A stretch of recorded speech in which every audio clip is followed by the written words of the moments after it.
Halo semua, di video kali ini saya akan berbagi tentang kasus sengketa yang terkait dengan harta bawaan dan harta gonogini. Nah, kalau dalam tradisi pernikahan Tionghoa atau Chinese, itu ada yang namanya tepai. Ya, tepai itu kayak upacara memberi minum teh kepada orang tua, kepada senior-senior gitu. Nah, di event seremoni tepai ini biasanya keluarga memberikan angpau. Bisa isinya emas, perhiasan, uang tunai, dan sebagainya. Nah, di Singapura ada satu kasus menarik gitu. Karena pada saat dilakukan pemberian angpau setelah seremoni ini, itu angpaunya bernilai 1 juta SGD atau kalau dirupiahkan mungkin sekitar 11 miliar. Nah, angpau senilai 1 juta SGD ini menjadi sengketa di pengadilan pada saat suami istrinya bercerai. Seperti apa ceritanya? Nah, kalau ini tergantung kebiasaan Bapak Ibu ya. TEPA itu ada yang setelah pemberkatan di tempat ibadah selesai, ada yang sebelum kondangan. Kalau zaman sekarang sebelum kondangan. Kalau di daerah-daerah saya juga pernah lihat setelah kondangan. Apalagi kalau keluarganya dari jauh, baru bisa ngumpulnya pasti kondangan gitu. Nah, ya, yang datang biasanya adalah keluarga dari pengantin pria dan keluarga dari pengantin wanita, pamannya, bibinya, kakeknya, neneknya, semua lengkap di situ. Nah, dalam seremoni ini, pengantin pria wanita memberikan teh kepada keluarga inti yang hadir. Kemudian sebagai salah satu bentuk terima kasih, diberikanlah semacam angpau sebagai wujud syukur, seperti itu. Ya, nilainya bervariasi sih, tergantung kemampuan dari masing-masing orang. Ada yang besar, ada yang kecil, ada juga kadang-kadang jadi ajang pamer seperti emasnya dipamerin dan sebagainya gitu. Nah, kali ini yang bersengketa itu suami istri. Suaminya seorang direktur eksekutif di perusahaan oil and gas, istrinya seorang dokter gigi swasta. Mereka baru menikah 3 tahun, saya nggak gitu jelas ya. Jadi usia pernikahannya 3 tahun, tapi punya anak yang katanya sudah berusia 7 tahun. Jadi mungkin sudah punya anak dulu, baru menikah belakangan.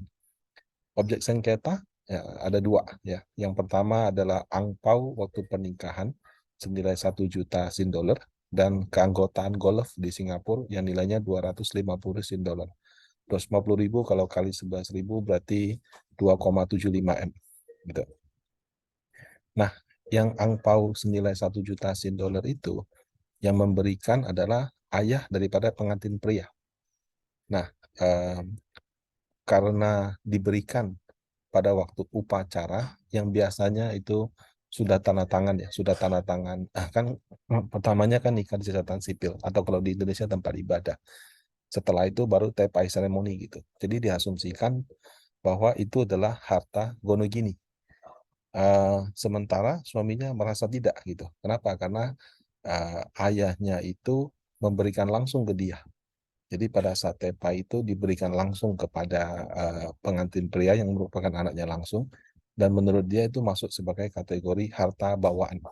Nah, kalau di Indonesia, kalau harta bawaan itu kalau misalnya keluarga bercerai tidak bisa dibagi, yang karena itu dibawa dari masing-masing pria atau wanita. Tapi kalau gono gini atau harta yang diperoleh setelah terjadinya pernikahan itu memang menjadi objek pembagian seperti itu. Nah, si pria ini menyampaikan argumen sebagai berikut.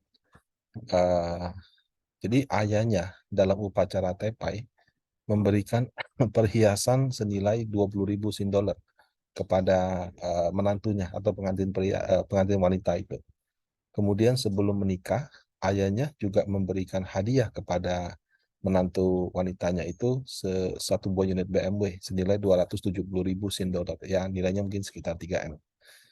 Nah, untuk angpau senilai 1 juta dolar dalam bentuk cek itu diberikan, eh, itu memang atas nama anaknya ya. Jadi waktu dia dapat angpau itu anaknya ambil, kemudian dia masukkan ke rekening atas nama dia sendiri. Itu argumen daripada yang pria.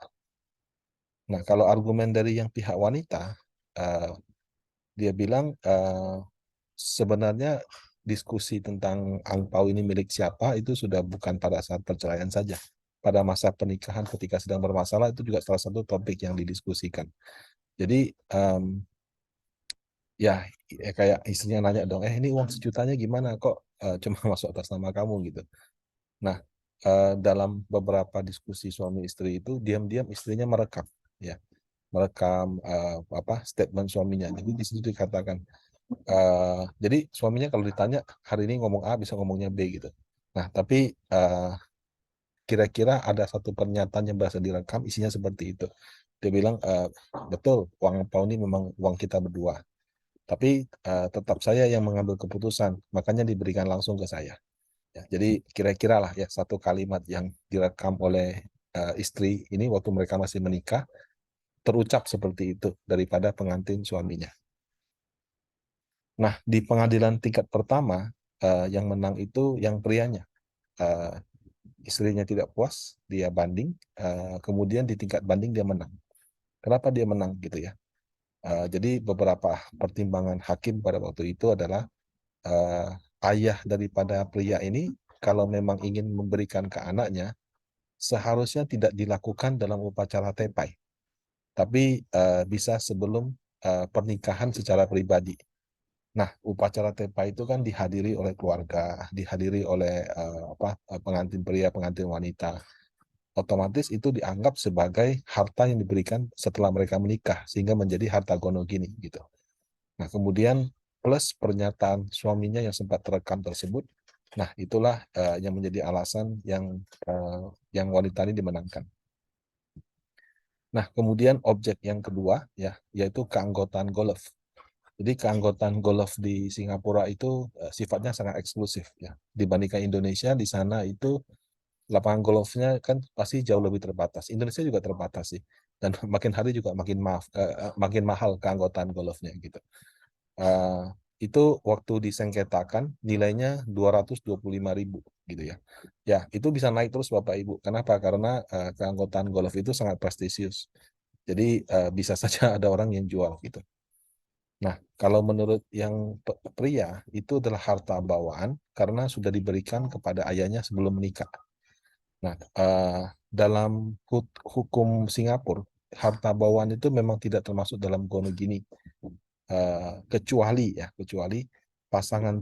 pasangan berkontribusi secara keuangan terhadap harta tersebut. Jadi misalnya ada rumah eh, yang dikasih cuma rumah kosong, tapi isinya itu pasangan suami istri yang ngisi.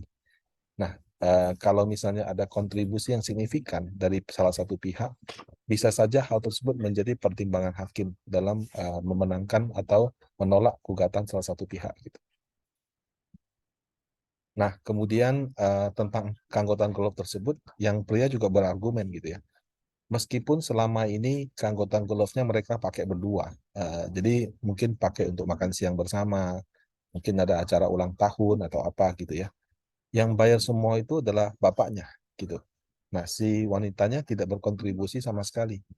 Nah, sementara argumen dari istri, dia bilang kalau memang itu diberikan sebelum pernikahan, maka dia bilang tunjukkan buktinya bahwa keanggotaan golf tersebut, oke, yang kasih orang tuamu, tapi kasihnya sebelum atau sesudah nikah. Gitu. Nah, ternyata si suaminya tetap tidak bisa menunjukkan bukti kepemilikan keanggotaan itu bahwa telah dia bayar atau telah dilunasin sebelum pernikahan. Nah, alhasil keanggotaan golf sama uang 1 juta dolar angpau itu masuk dengan harta gono gini gitu ya. Ditambah lagi ada mobil BMW istrinya yang dikasih bapaknya ke istrinya, kemudian sport car merek Maserati yang dikasih dari bapaknya ke anaknya itu. Nah, semua harta gono gini dalam pengadilan itu nilainya 2,4 juta dolar, jadi sekitar 26,4 miliar.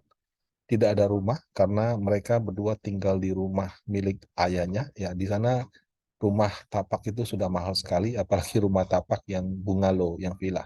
Jadi yang bersengketa ini pasti dari keluarga sangat berada di sana.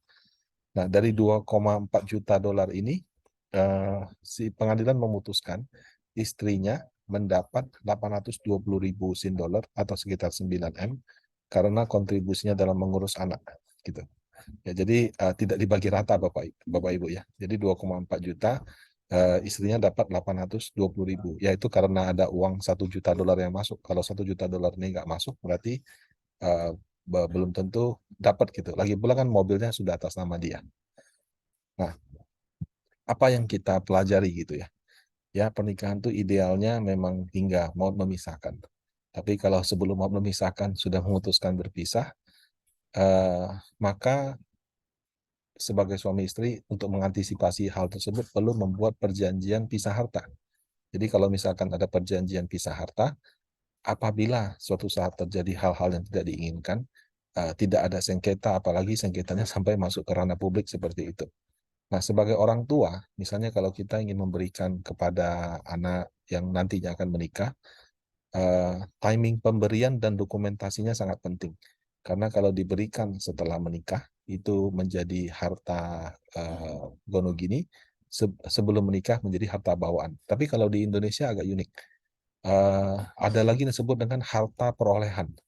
Harta perolehan itu adalah seperti harta bawaan, walaupun timing pemberiannya itu diberikan setelah uh, pasangan suami istri menikah.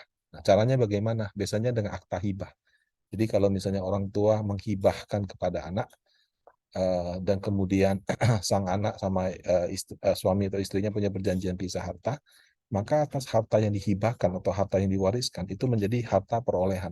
Nah, harta perolehan itu sifatnya seperti harta bawaan, sehingga kalau ada sengketa atau apa itu tidak menjadi objek dalam gonogini. Tapi ya to be honest, saya bukan ahli hukum, saya juga belajar mendengarkan dari pembicara yang lain.